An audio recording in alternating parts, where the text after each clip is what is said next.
Salut à tous, c'est Don Armando d'Elia Météo. Dernière vidéo sur la saga du climat. On a vu un peu comme quoi on pouvait penser que la variabilité climatique naturelle c'était quelque chose finalement de normal, qu'ensuite il n'y avait pas d'indépendance entre ce qu'on nous racontait à travers les médias, ces organismes gouvernementaux qui interagissent entre différents États et la science, que les deux étaient mêlés, science et politique, pour une lutte commune, pour nous faire tous peur et pour dire que de toute façon on pouvait pas en discuter, que c'était avéré, qu'il fallait juste qu'on discute sur la suite, sur les attitudes à avoir, comme de toute façon il y a la catastrophe tout le temps imminente qu'on continue à attendre.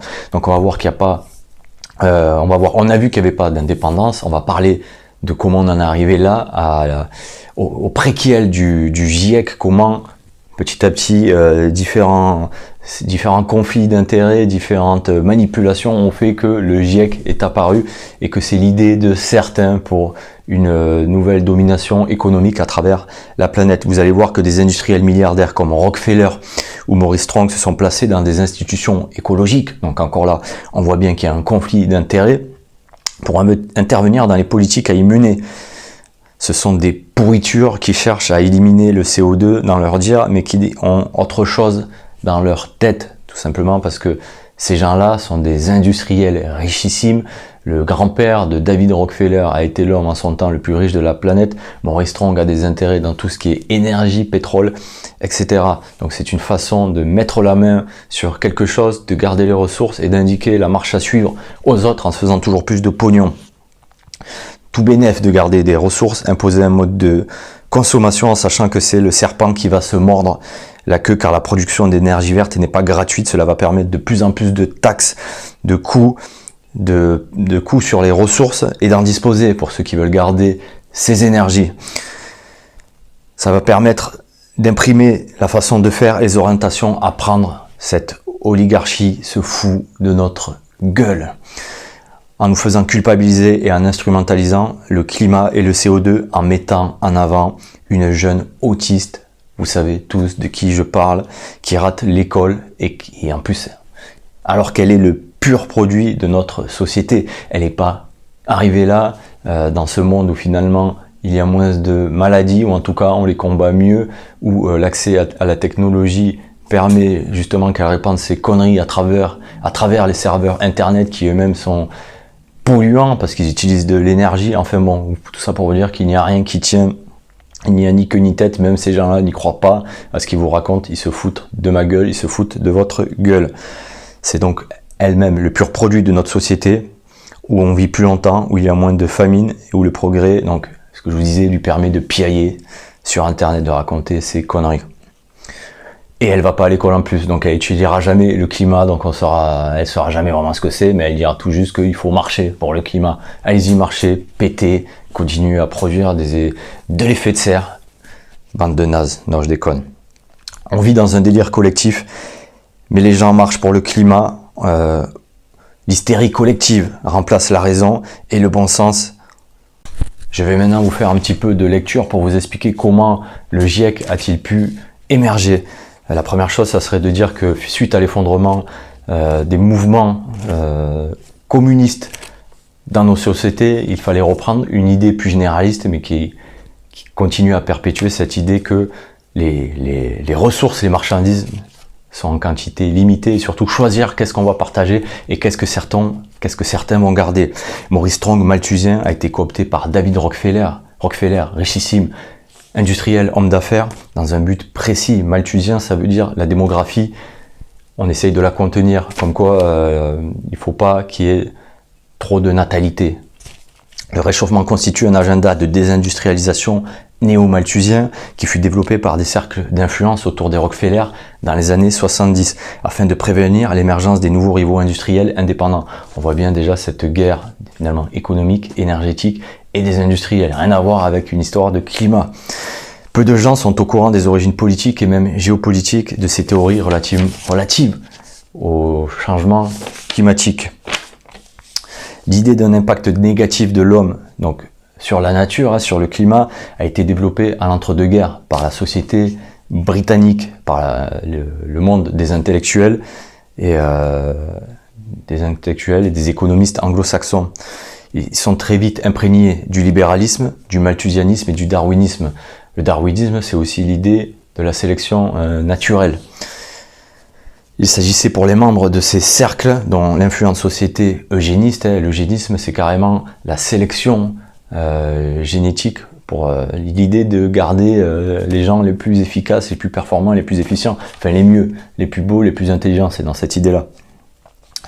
Société eugéniste de Londres de sauvegarder de la prédation par les masses et les ressources naturelles nécessaires aux élites pour promouvoir le développement du monde civilisé, à commencer par l'Empire britannique. Au sein de ces cercles, je vous l'ai fait le plus rapidement possible, Julien Huxley deviendra en 1946 le premier directeur général de l'UNESCO, en professant donc le darwinisme et l'eugénisme. Sous l'action de ce courant de pensée naîtra en 1948 la première organisation de protection de la société, devenue en 1956 l'UICN. J'en ai déjà parlé, l'UICN, je me rappelle même jamais des initiales. Alors, l'UICN, c'est l'Union internationale de la conservation de la nature. Puis en 61 viendra la WWF, le petit panda, toujours ces organismes écolos.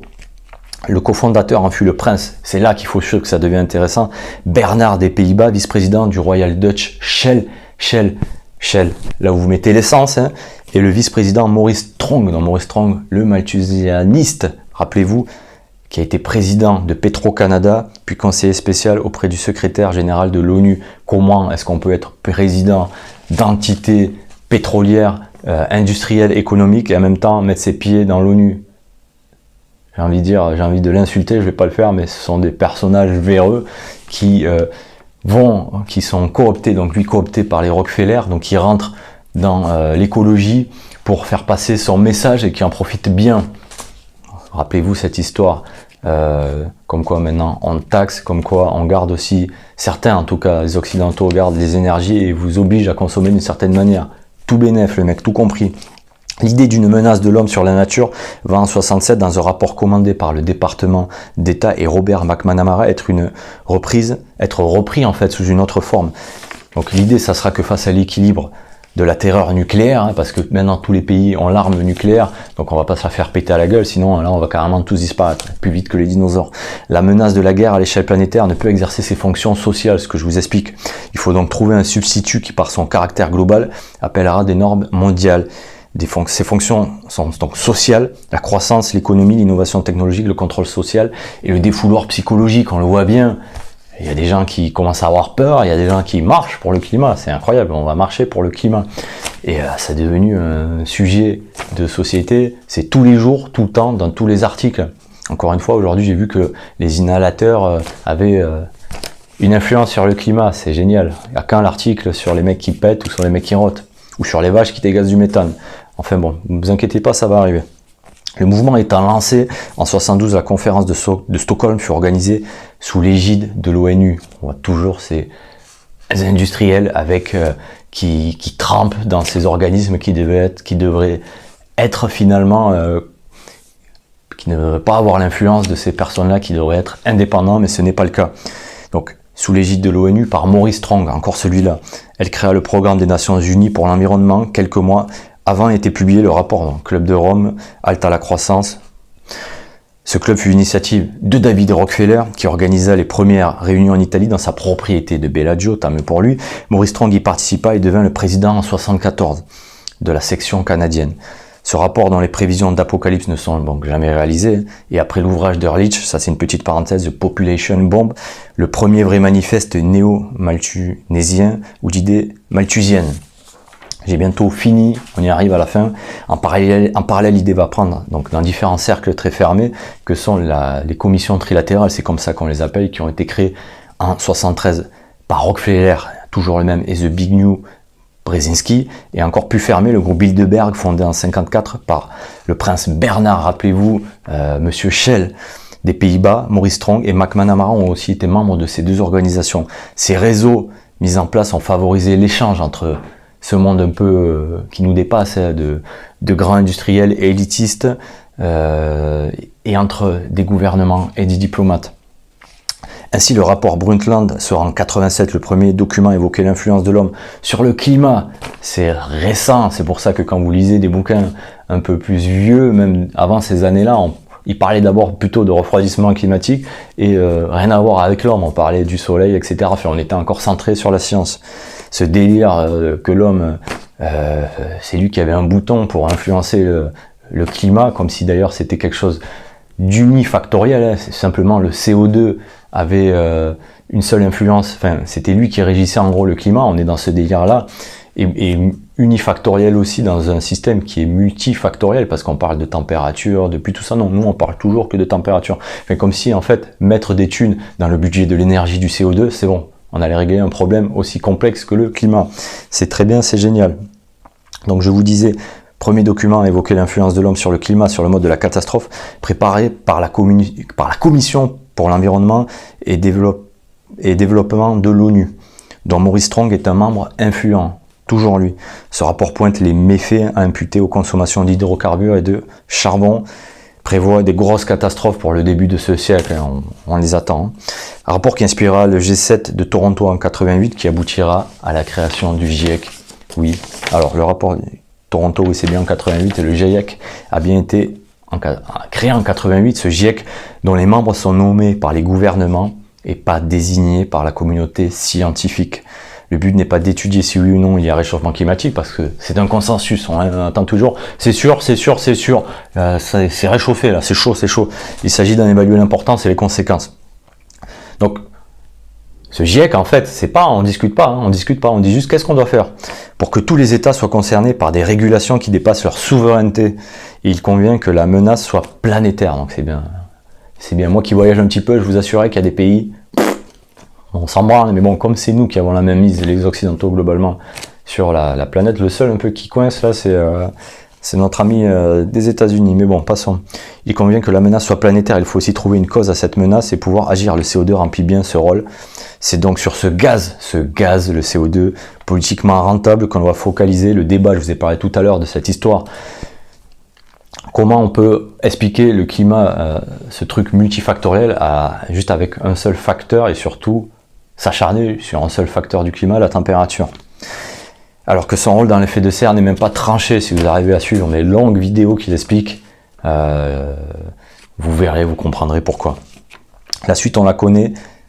Actuellement, stagnation de la température, le hiatus météorologique depuis les années 2000, alors qu'on a toujours une légère augmentation du CO2. Alors quand vous lisez un peu, les gens, soyons honnêtes entre nous, qu'on nous explique que le CO2 n'a jamais évolué, en gros, je sais même plus ce que c'est, hein, le dernier article que j'ai eu dans un journal de merde, pendant les, je sais plus, les 15 ou 20 000 dernières années, alors qu'entre temps, il y a eu une période glaciaire, il y a eu le petit monde médiéval, il y a eu une période plus chaude encore avant. Alors, avant, le climat changeait, il n'y avait pas l'homme, en tout cas pas la main de l'homme, et là, subitement, il faudrait qu'il ne change plus. Incroyable, fantastique. Voilà les enfants, c'est la fin de la vidéo. L'idée, c'était de montrer qu'il n'y avait pas d'indépendance entre ce qu'on nous rabâche, cette pseudo-science, et la politique, et l'énergie, et l'idée de nous faire changer nos modes de consommation, que ça profitait bien sûr à quelques entités, à quelques richissimes hommes d'affaires, et à certains États. Donc ne soyez pas dupes, ne soyons pas dupes, même si peut-être qu'on ne pourra pas y faire grand-chose, mais la réflexion était là. C'est fini pour ces 3 pamphlets sur le climat. On passera peut-être à des vidéos beaucoup plus courtes et un peu plus fun pour la suite. Bisous, ciao.